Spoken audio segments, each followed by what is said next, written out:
तो हम पहुंच चुके हैं देवप्रयाग। और देवप्रयाग आपको पता है बहुत सारे कारणों से फेमस है।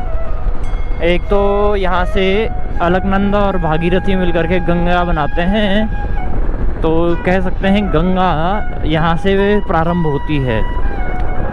और दूसरा यहाँ पे रघुनाथ जी का मंदिर है। ऐसा भी कहते हैं कि राम और सीता की जो शादी थी वो यहाँ पे देवप्रयाग में हुई है। और भी कई सारे धार्मिक मान्यताएं देवप्रयाग के साथ में जुड़ी हुई हैं, लेकिन सिर्फ धार्मिक मान्यताओं को ना देखते हुए अगर हम देवप्रयाग की ज्योग्राफिकल और बाकी वो देखें, बाकी जो मतलब चीज़ें हैं देवप्रयाग को लेकर के, उनको अगर हम देखें तो ये एक बहुत सुंदर सा जगह है। आप मतलब गौर कीजिएगा, क्योंकि ये संगम है दो बड़ी नदियों का।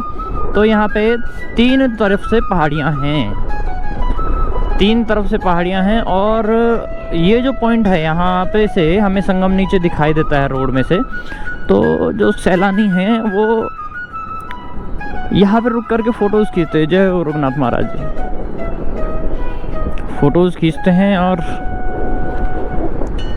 सोशल मीडिया पे डालते हैं। मुझे थोड़ा सा एक चीज़ का मतलब बुरा लगता है तो नहीं कहूँगा, लेकिन कहीं ना कहीं ये बात मुझे ठीक नहीं लगती कि हमारे जो लोकल लोग हैं, पहाड़ी जो लोग हैं, वो क्यों नहीं कुछ बड़ा अचीव करते हैं वीडियोग्राफी और फोटोग्राफी के मामले में। मतलब एक आधा अगर प्रोडक्शन इंडस्ट्रीज़ को अगर मतलब एकदम कंपनीज़ को देख छोड़ करके बहुत कम लोग हैं जो इस चीज़ के लिए थोड़ा अवेयर हैं। जबकि मुझे लगता है कि पहाड़ के लोगों को इस चीज़ में इंटरेस्ट लेना चाहिए। पहाड़ बहुत खूबसूरत हैं, पॉल्यूशन नहीं है और सुंदरता से भरे हुए हैं। साथ में ही ऐतिहासिक और धार्मिक स्थलों से भरी पड़ी है पहाड़ की जगहें। इसके बावजूद भी हमारे लोग कुछ ऐसा इन चीज़ को यूज़ करके बड़ा नहीं अचीव कर रहे हैं जैसा कि बाहर से आने वाले लोग करते हैं। मैंने देखा है कई लोग बहुत दूर दूर से पहाड़ों में, उत्तराखंड के और हिमाचल के पहाड़ों में आते हैं, व्लॉगिंग करते हैं या वीडियोग्राफी करते हैं या फिर जो भी कुछ करते हैं इस टाइप का क्रिएटिव प्रोडक्शन जो होता है ना, जिन्हें हम कंटेंट क्रिएटर कहते हैं। वो लोग यहाँ पर आकर के बहुत अच्छा कंटेंट प्रोड्यूस करते हैं और बहुत अच्छा उससे व्यूज़ और मतलब जो भी चीज़ें होती हैं अपनी ग्रोथ कर लेते हैं उससे। और ये एक अच्छी चीज़ भी है। वो अपनी स्किल और पहाड़ की खूबसूरती और धार्मिकता का एक ऐसा समावेश बनाते हैं जिससे कि उनकी खुद की भी अर्निंग हो जाती है और वो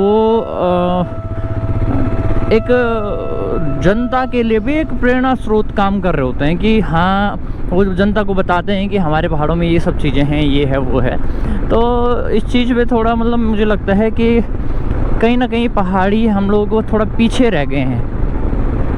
हमें थोड़ा सा ज़्यादा इस चीज़ पे ध्यान देना चाहिए, मुझे ऐसा लगता है, क्योंकि हम नहीं देंगे तो कोई ना कोई तो देगा ही, और दे ही रहे हैं। मैंने देखा है बाहर से आने वाले काफ़ी सारे लोग हैं, बहुत अच्छा कंटेंट क्रिएट करते हैं और वो काफ़ी सारे व्यूज़ बटोर करके और यहाँ के बारे में बाहर के लोगों को बता करके अच्छा अपनी अर्निंग बना रहे हैं। जबकि यहाँ के जो लोग हैं जो सालों से, सदियों से इन चीज़ों को प्रिजर्व करके रखे हुए हैं, वो ऐसा कुछ भी नहीं कर पा रहे, क्योंकि टेक्निकल नॉलेज का अभाव कह सकते हैं, या फिर जो इस चीज़ के रिगार्डिंग स्किल्स होती हैं उनकी कमी हम कह सकते हैं कि इस वजह से ऐसा हो रहा है। अब छोटे छोटे ब्लॉगर्स और प्रोडक्शन हाउसेस तो गढ़वाल में अब खुलना शुरू हो गए हैं। मैं ऐसा रखता हूँ कि आने वाले टाइम में काफ़ी सारे लोग होंगे जो इस तरीके के काम प्रोड्यूस कर रहे होंगे और एक कंपटीशन खड़ा करेंगे। अब कंपटीशन होने से हमें फ़ायदा ये होगा कि लोग ज़्यादा ऑथेंटिक इन्फॉर्मेशन और ज़्यादा अच्छे तरीके से रिप्रेजेंटेशन करने की कोशिश करेंगे उस कंपटीशन में अपने आप को स्टैंड करने के लिए। और अगर ऐसा नहीं होता है तो एक आधा जो प्रोडक्शन हाउसेस हैं उनकी ही एक तरीके से मोनोपोली कह सकते हैं कि मोनोपोली चलेगी। जैसे बारामासा वाला जो चैनल है वो काफ़ी अच्छे तरीके से फैक्ट्स एंड फिगर को एक्सप्लेन करके रिप्रेजेंट कर रहा है लोकल लोगों के सामने या उत्तराखंड के लोगों के सामने, और वो मुझे काफ़ी पसंद भी आया। जो राहुल कोठियाल भैया हैं वो उनके बोलने का तरीका और काम करने का तरीका भी मुझे मतलब काफ़ी लगा कि हाँ हमें उनसे कुछ सीखना चाहिए। लेकिन सिर्फ एक आधा प्रोडक्शन हाउसेज से काम नहीं चलेगा, हमें कम से कम यहाँ पे 25-30 ऐसे बड़े प्रोडक्शन हाउसेज होने चाहिए उत्तराखंड में, जो कि उत्तराखंड मतलब गढ़वाल और कुमाऊं को इस तरीके से उनके इतिहास और राजनीति और शक्तियों के बारे में अवगत रहे। जब इस तरीके से चीज़ें होंगी तब जा कर के ही हम लोग अपने इतिहास के हिसाब से कुछ कर पाएंगे प्रोडक्टिव सा।